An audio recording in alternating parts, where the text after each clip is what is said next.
Okay, so whatever frequency signal, square wave signal you got, keep it as it is and consider this is your actual frequency, switching frequency, right? Different ones might have got the various or different that square wave signals. So just keep it as it is, and that you have to use for the next purpose. Already yesterday we discussed about how we will going on to implement that PWM by using that square wave generator and integrator. So the next part today we'll see that is integrator by using op-amp. Hello, sir. Yes, yes. Sir एक तो confusion होतं जो टीचा जो formula आहे time period मध्ये तो log to the base ई आहे का बेस 10 आहे.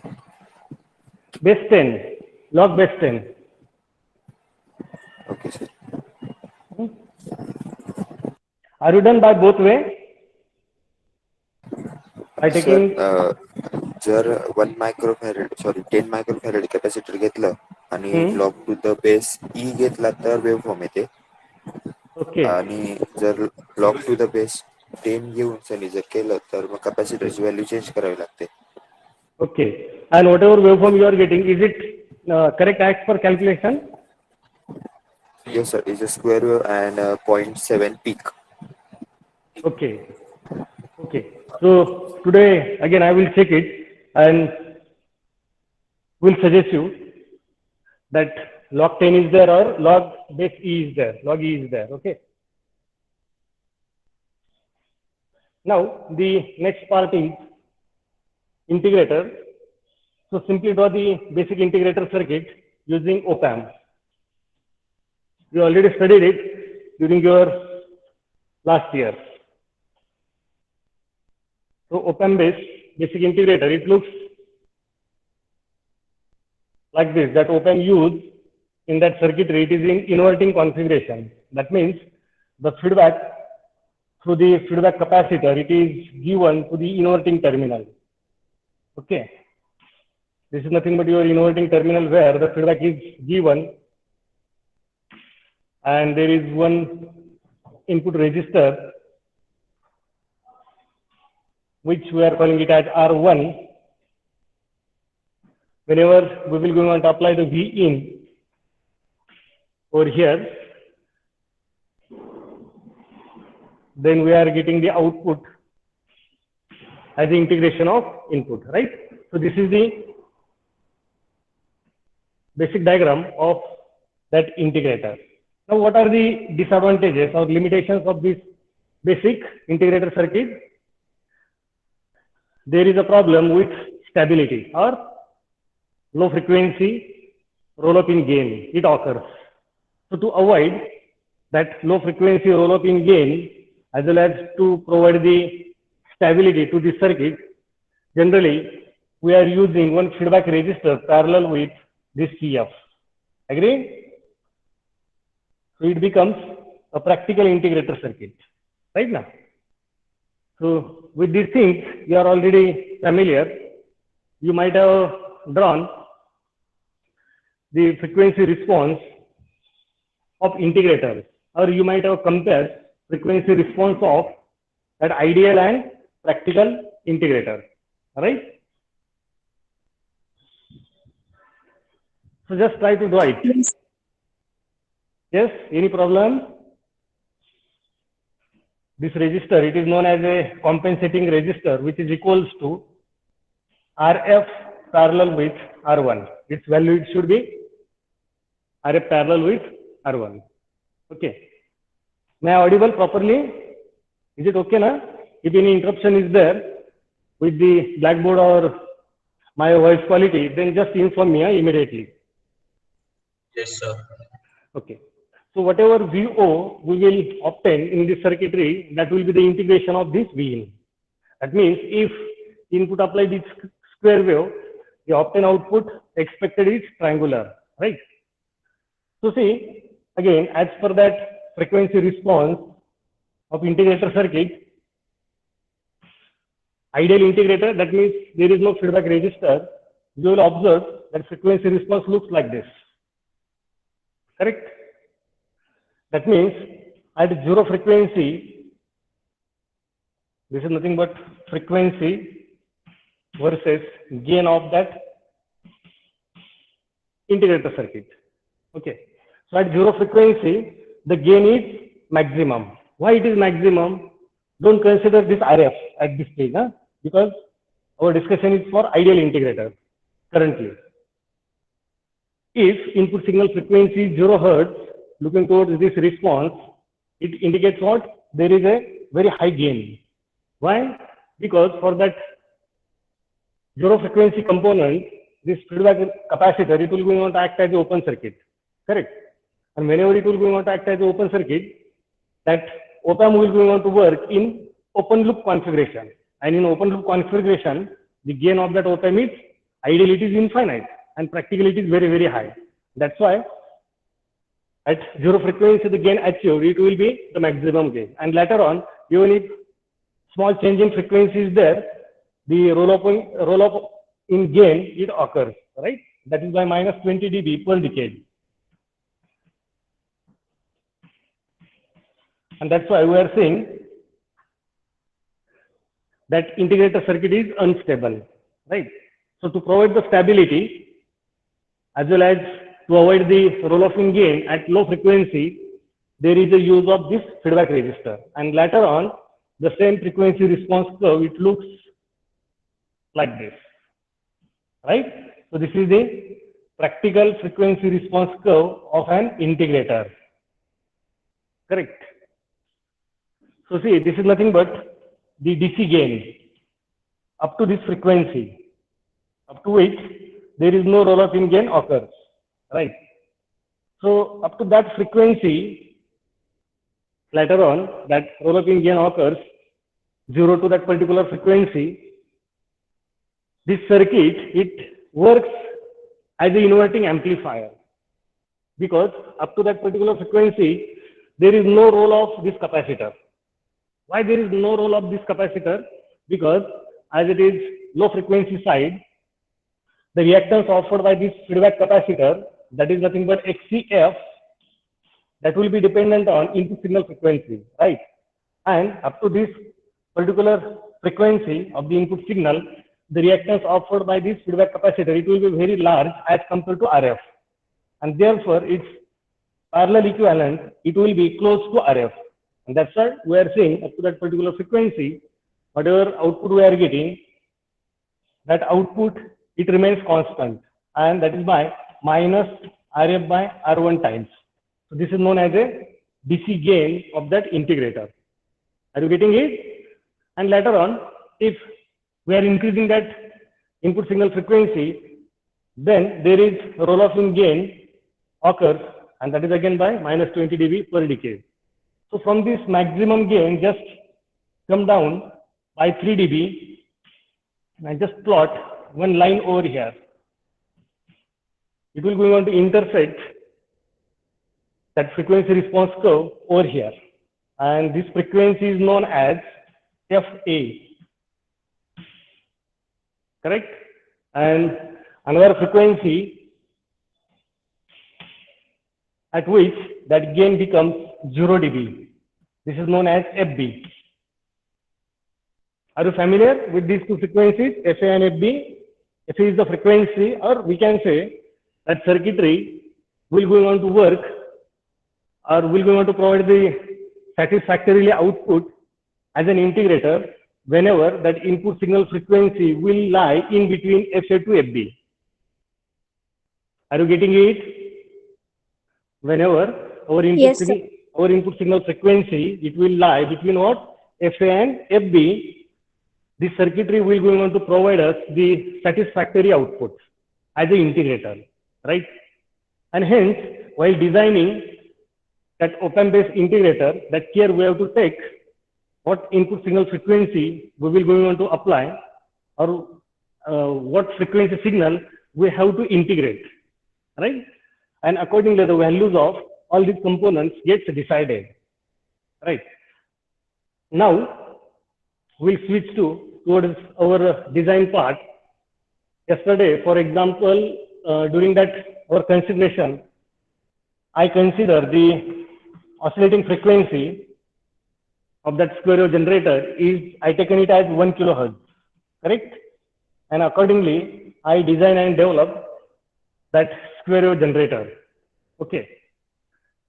That means, as per my consideration or my example, whatever square wave I will going on to obtain, that square wave will have how much frequency? 1 kilohertz, correct? And this square wave I have to convert into triangular, and integrator does it. That we know, correct now? That means my V in will be a square wave with how much frequency? 1 kilohertz. And amplitude, it will be 0.7 volts, and negative is also 0.7 volts. That means my available input signal to this integrator is 1.4 volt peak to peak with 1 kilohertz frequency. Is it okay? Are you agree with this? Yes, sir. Okay. Now, as per this requirement, this 1 kilohertz, it should lie in between FA and FB, correct? Then and then, my circuitry will go on to provide me the perfect triangular wave, or I can say the satisfactory output, either triangular wave. Okay. So what I will do, I will consider, as per this considerations, consider that FB equals to 1.5 kilohertz. Is it okay? Can I take it as 1.5 K? FB equals to. Yes, I can take, because I know that square wave generator have the oscillating frequency, whatever I considered, is of 1 kilohertz. And that's why FB, what is FB? It is the frequency at which the gain becomes 0 dB. Okay. 0 dB means what? Output will be 0. Okay. What is mean by gain 0 dB? Output will be how much? Sir, Will it same be? output as input. Yes, correct. That means the absolute gain, that will be unity. Means output and input in terms of amplitude will be same. Only that square wave, it will get converted into triangular, but the amplitude of both waveform, it will remain same. That's why I'm saying that absolute gain, that is output divided by input, that will be 1. And if you determine, if you calculate it in decibel, then it will become 0 dB. As I taken y-axis gain in dB, that's why I'm saying at FB, the gain of that integrator, it becomes 0 decibel. Is it okay? Now, as I considered my square wave generator oscillating with 1 kilohertz frequency, and looking towards this frequency response curve, this 1K, it should be in between FA and FB, right? And that's why I consider this FB equals to 1.5K. Then another assumption is there, that FB, it should be greater than or equals to 10 times of FA. You might have learned it during last year. FB, it should be greater than or equals to 10 times of FA. And that's why, as I consider this FB as 1.5K, therefore my FA will become how much? Will be equals to 150 Hertz. Correct?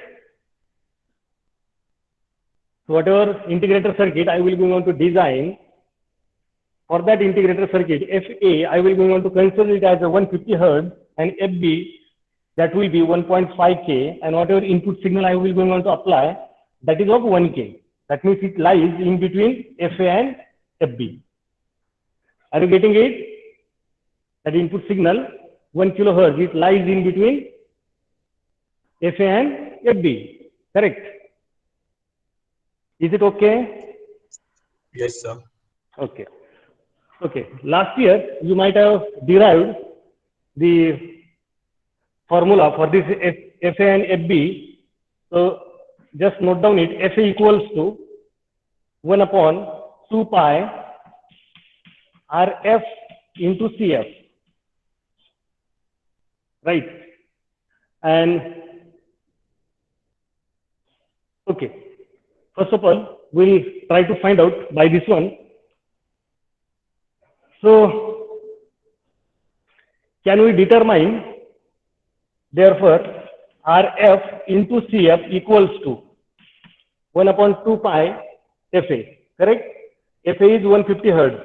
So, try to find out the value of this RF into CF. FA is 150 hertz. Determine it. First, the product of that feedback resistor and capacitor, that is RF into CF, equals to 1 upon 2 pi FA. That means 1 upon 2 pi into 150.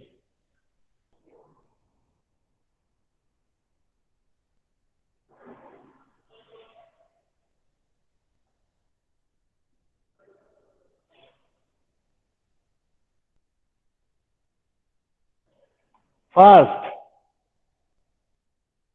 Are you doing it? 1.06 into 10 raised.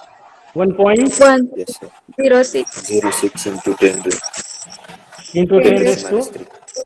minus Minus 3. minus 3. 3. Okay, good. Next, let, note down, let the DC gain,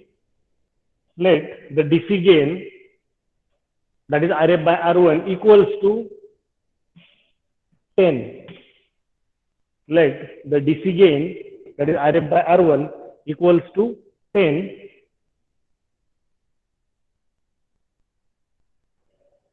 I consider the DC gain of this integrator as a 10, which will get decided by feedback resistor and input resistor, that is RF and R1.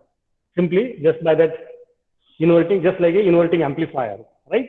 Inverting amplifier have its gain as feedback resistor divided by input resistor, that is RF and R1. Okay. Now I will consider again, let that R1 equals to 10K. Let that R1 equals to 10K. And therefore, by this relation RF by R1, as I consider that DC gain as a 10, therefore that RF will be equals to 10 times of R1, that is 100K. Correct? Yes or no? So I finalize the values of R1 and RF.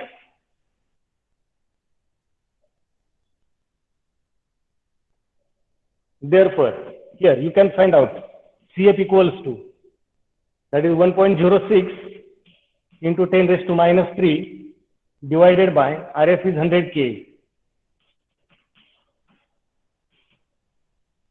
Calculate the value of this feedback capacitor.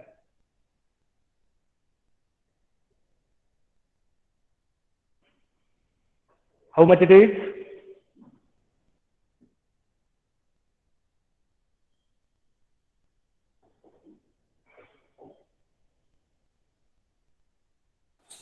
$10.6 nanofarad. 10.6 nanofarad. Nano. Okay, 10.6 nanofarad. The same, I can write it as 0.01 microfarad, correct? Yes or no? Yes, sir. Okay. Now the design part is almost completed. Only the value of this are compensating. Already I mentioned it is parallel combination of RF and R1. It will be approximately equals to R1 and that is equals to 10K. Okay. Powering voltage to this op-amp, use it as plus minus 15 volts.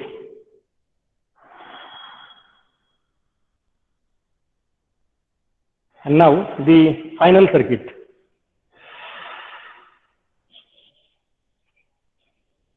Triangular wave generator without taking any time varying signal. We can generate that triangular wave with the help of that active element, that is op-amp, and few passive components, that is resistor and capacitor. So the final circuit diagram for this triangular wave generator will be like this.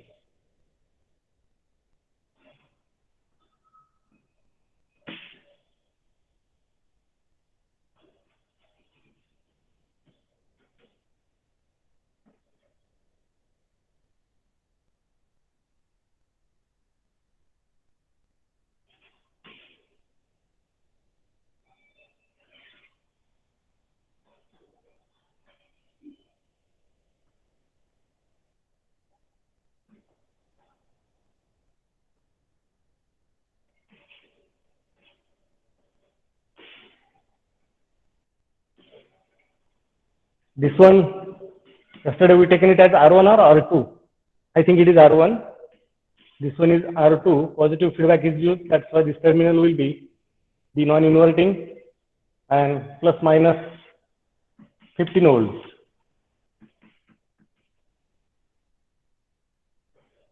This one is R, this one is C. And later on, to clip down that output voltage, I preferred anti-parallel diodes having their voltage drop at 0.7 volts.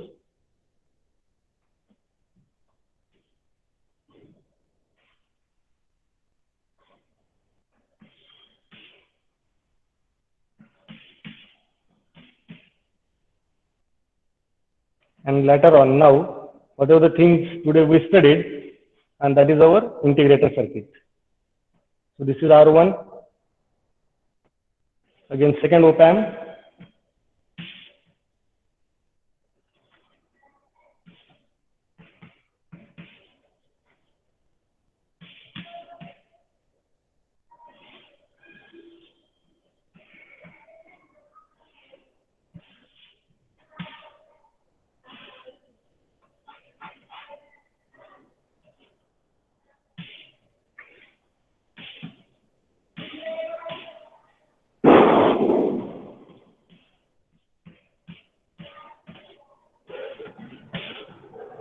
Okay. So at this stage, we will have a triangular wave, correct? So I will take it now.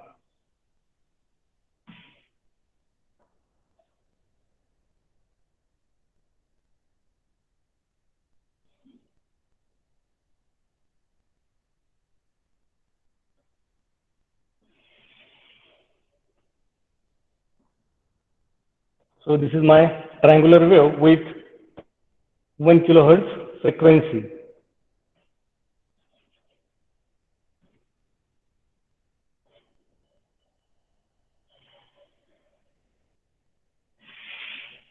Right? Is it okay up over here? Yes, sir. Okay. Now see, this capital T is of 1 millisecond. As it is of 1 kilohertz, as per my assumption, my considerations, its capital T, it will be 1 millisecond, correct? Now the time period required, or I will just take here one example. Again, I will going to use one more op amp cascaded with the same again, and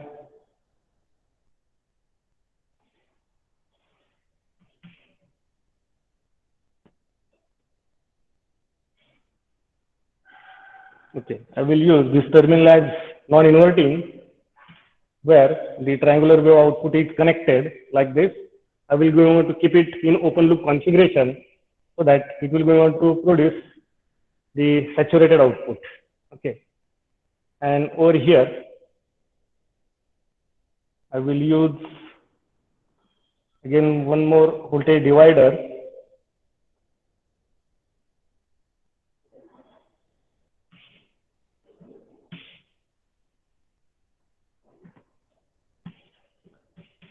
plus 15 volt, the same supply. I will utilize to power this voltage divider formed by again R1 and R2. And this one is minus 15.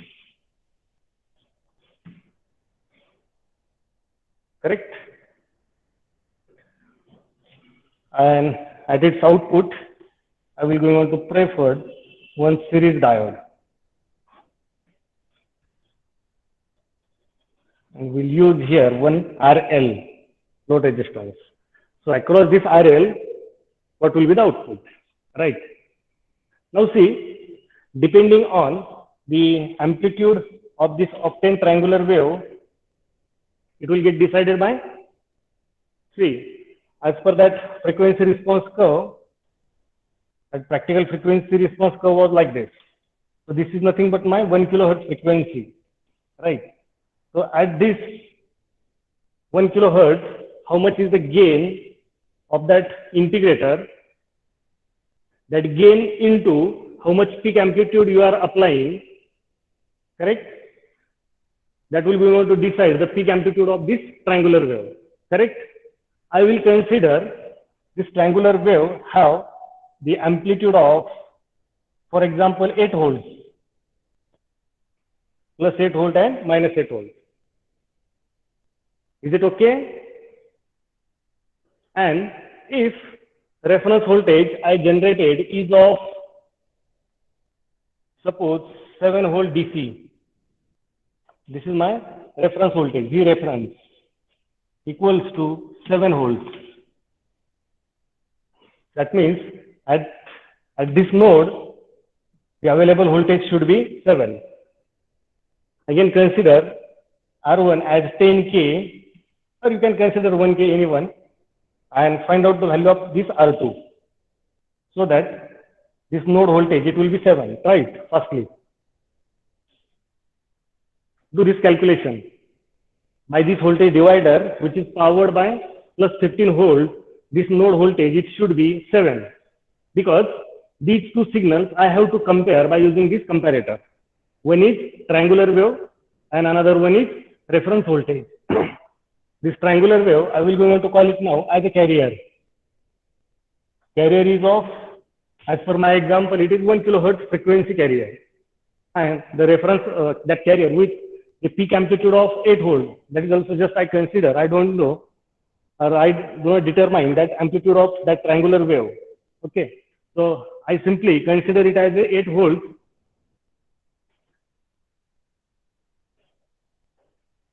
So to have this reference voltage as a 7 volts, how much should be the value of this R2?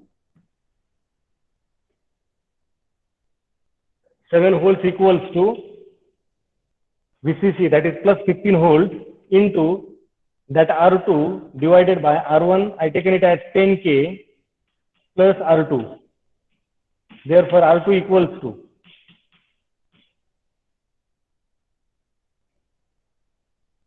find out.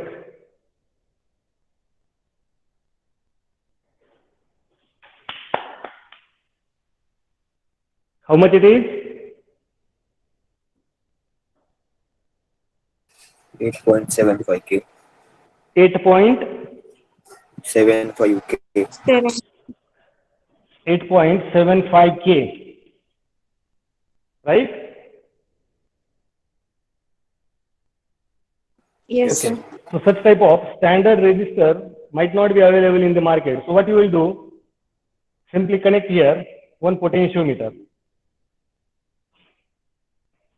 This R2, this potentiometer, it should be of 10 kilo ohm potentiometer, so that the desired level of this 8.75 you can easily adjust, and whenever you will be able to power it with the series resistor of 10K by this 15 volts, so the available node voltage it will be of 7, correct? And the same fixed reference voltage you are applying to the inverting terminal, remember. While non-inverting terminal, it is powered by a triangular wave, correct? So what nature of output you will get? See, for time period, I will take it as T0, and over here, I will consider it as T1, where the amplitude of reference voltage and carrier are equal. So this is suppose T1. So between T0 to T1, what will be the output of this last op-amp? Negative. Negative or positive? Negative. How it will be negative? Triangular wave is Sir, less than, dominant. triangular wave is less positive Less than that of 7 reference. volt. And reference is at inverting. So it will be negative. Right now? Yes or no? I am asking about Yes, sir. for this much area. That means V the reference is carrier, dominant. carrier is somewhat less positive as compared to reference. That means reference is dominant, right? So what I will do, I will just change the terminals. This one, reference voltage, I will going to apply to the non-inverting terminal and triangular wave, I will connect to inverting. And now, what will be the output? Output will be Positive. positive, correct? So see, according to your need means what? Suppose you required, just a minute.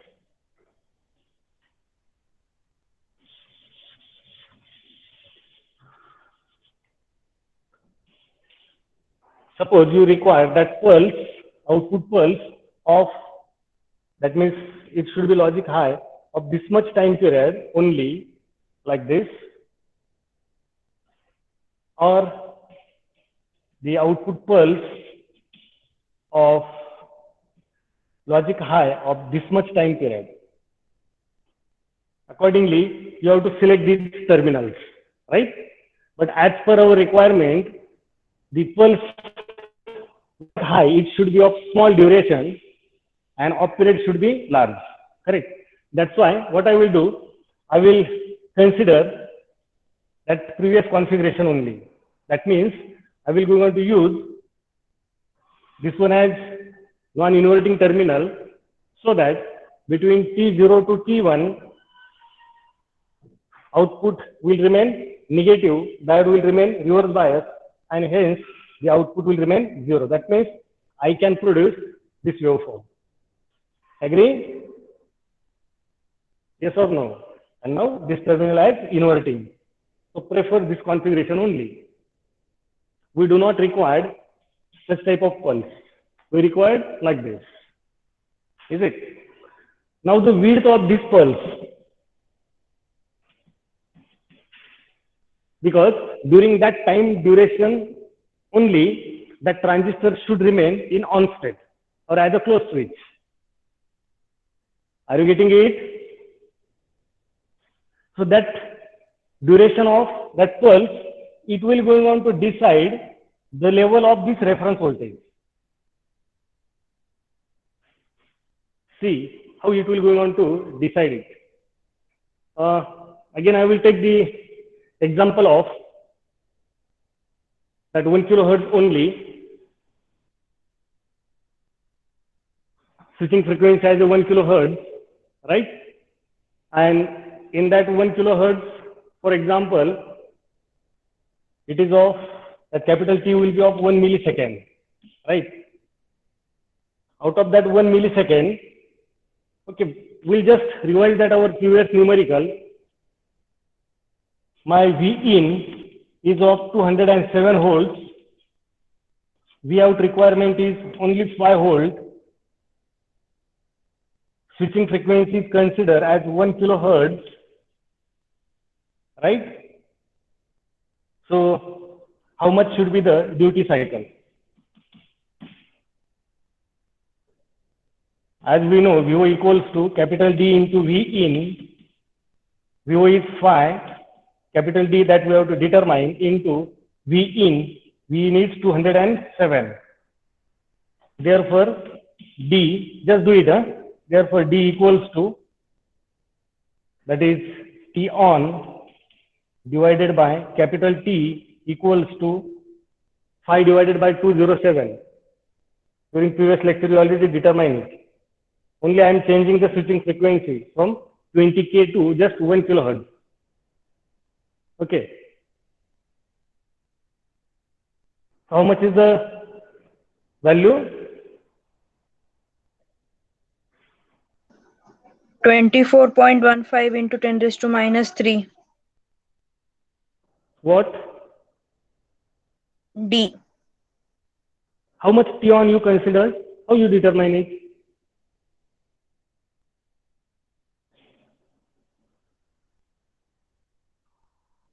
That capital D, it is simply what? VO by V in, correct na? So first of all, determine that capital D, 5 divided by 207, how much it was? 24.15. 24.15 into 10 raised to minus 3. 10 raised to minus 3, okay, correct. Now from this one, you can determine T on as we know the capital T, it is 1 millisecond, as we are considering switching frequency as 1 kilohertz. Therefore, T on equals to how much it is?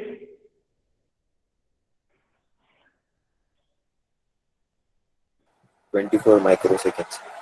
25 microseconds. 24. 24 microseconds. Okay. 24 micro. Okay, good.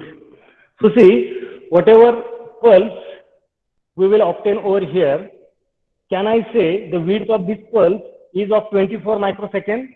Because this pulse I will going to apply as a base drive or gate drive to my MOSFET and will get turned on. At this stage, we'll consider its T on and T off is almost 0, right? For that transistor, we will not going on to consider its delay time or that rise time and all that.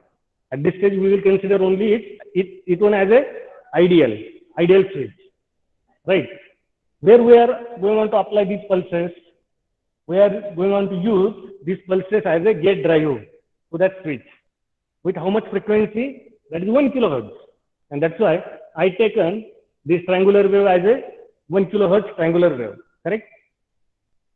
So, see, as we know, at T1 to T2, the output of this last op-amp, it will remain logic high, correct now? For remaining time period, it will remain 0. It will be negative, but this diode will be going to block it. So hence, the net output voltage across this RL as a gate pulses, that will remain 0. So only for T1 to T2, it will be at logic high. And its time duration, it should be of 24 microseconds. Correct? Now, you have to find out the actual level of that reference signal. It should not be exactly 7 volts. So how much it will be, how to calculate it, and then you will get why I taken this carrier as a triangular. See, between 0 to pi by 2, my triangular wave will go on to rise from 0 to 8 volts. Are you getting it? For time duration, 0 to peak, that is at pi by 2. It will go on to increase linearly, as it is a triangular wave, it will go on to increase linearly, remember this word, from 0 amplitude to peak amplitude, and that peak amplitude I consider as 8 volts. Correct? So how much time that triangular wave is taking to get rise from 0 to its peak value? How much is the time period? Can you determine it? So simple. See, this total one is 1 millisecond. Its half will be 0.5 and its half, that will be 0.25 millisecond. Yes or no? Are you Yes, sir. getting it? Yes. Yes. So 8 volt, it will get reached to 8 volt within 0.25 milliseconds. Correct?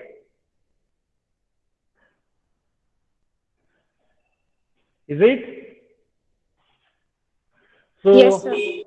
find out this much time period. It should be half of this T on. That is 24 microseconds, right? See, this much part, it should be of 12 microseconds. Remaining this much part should be of again 12 microseconds, so that the total time, it will be 24 microseconds. Are you getting it? Accordingly, you have to select the level of this reference voltage, and it will not be a 7 volts. How you will determine it? By 0.25 millisecond, signal change is 0 to 8 volts. Correct? I have to find out for 12 microseconds,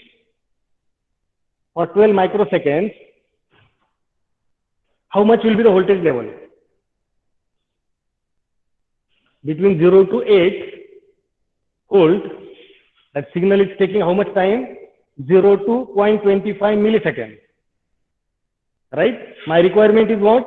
I want only the half time period of this total t on, that is 12 microseconds. So by 12 microseconds, how much will be the voltage level? Calculate it. Be fast. Are you getting it? How to determine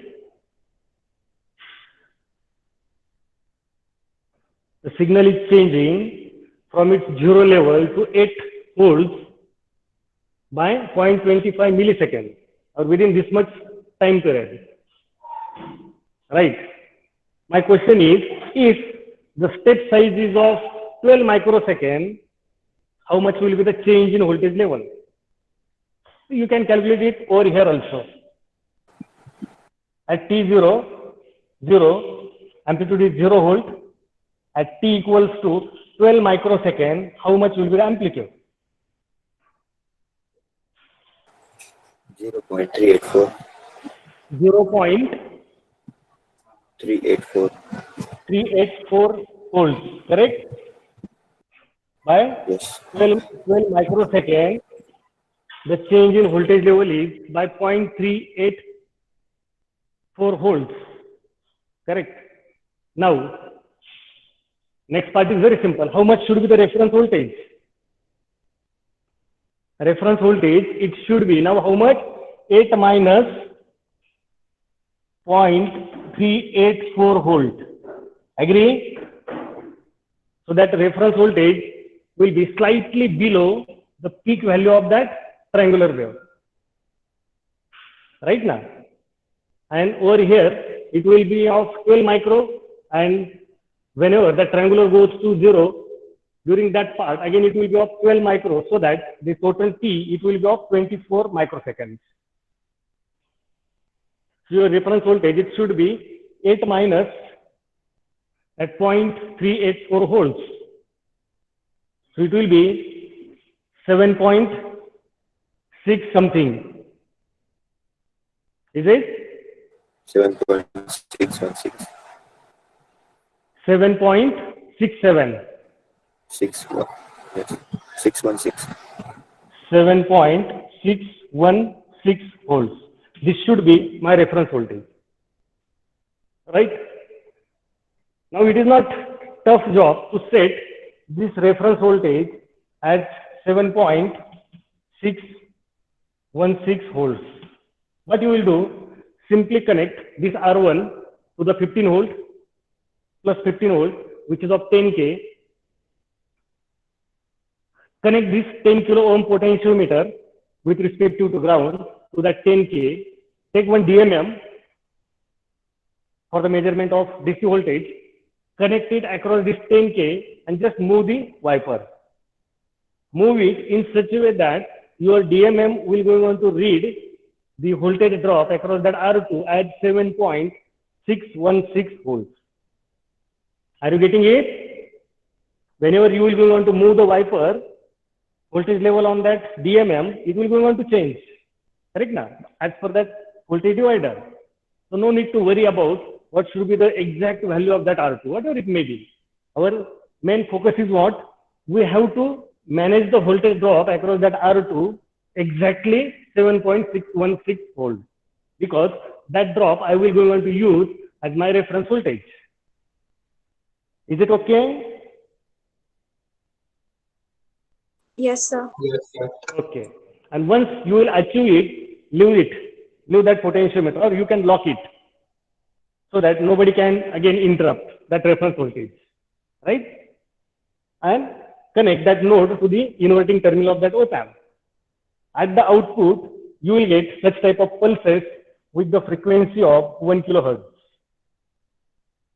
See how much will be the frequency of that pulses. Again, it will be of 1 kilohertz. Agree?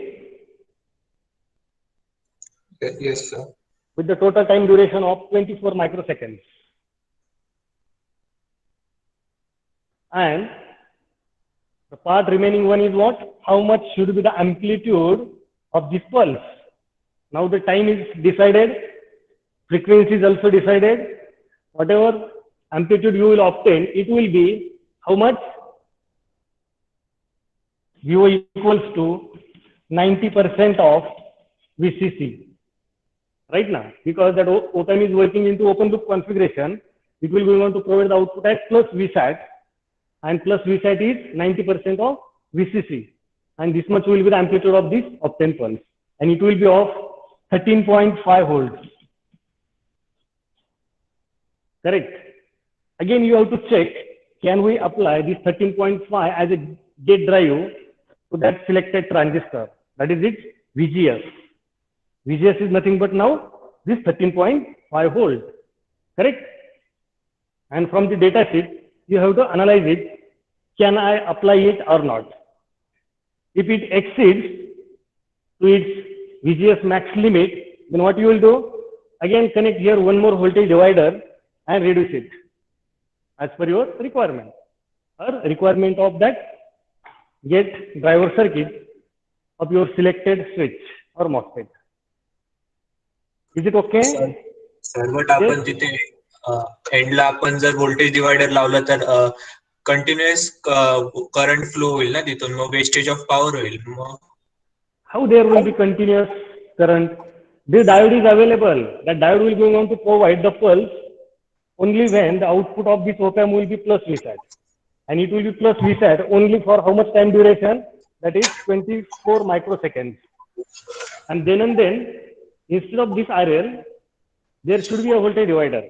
If there is need to reduce the peak voltage level of that obtained pulse, then I am saying, right now, use that voltage divider. Otherwise, no need. If your transistor is capable to handle that VGS equals to 90% of VCC of your op-amp, that is, as per my example, it is 13.5, then no need to use that voltage divider to reduce the amplitude of that pulse. This will be directly you can apply. Is it okay? yes sir. Yes, sir. Okay, so our time is also over. So we'll stop, and this will be as your assignment now. See, already you people are done the work up to over here. Is it? First part you already implemented. Now what you have to do? You have to, according to your square wave frequency, you have to select FA and FB. Remember, if anybody got that frequency of oscillation as a, we can say 2 kilohertz, then that 2 kilohertz it should be in between FA and FB. Remember, accordingly you have to consider FB, and then FA will be 10 times less than your considered FB, so that your square wave frequency it should lie in between that FA and FB, and accordingly the values of RF and CF will get decided. Once you will finalize it, again implement separately. See how to test. Implement this circuit separately. Apply the input from function generator having the frequency same as that of the output obtained by your comparator, by your square wave generator circuit. And once you will observe my integrator circuit is working properly, then integrate these two circuits with each other. Again, separately observe the output at the second op-amp, right? It should be a triangular wave. By all these calculations, according to your square wave generator frequency, all calculations will get revised, remember. But the logic should be as I explained, okay? And then finalize all the remaining components, and at the end, observe these pulses on the CRO by using simulation software. Those who have laptop or PC at their home have to do it. And those who don't have laptop or PC, just do all these calculations on paper, scan it, and submit to my Google Classroom as my assignment. So today, again, I will broadcast that next assignment. Under that, you have to submit all these things. Is it okay? Yes sir. Yes, sir. Okay. So we'll stop here. Just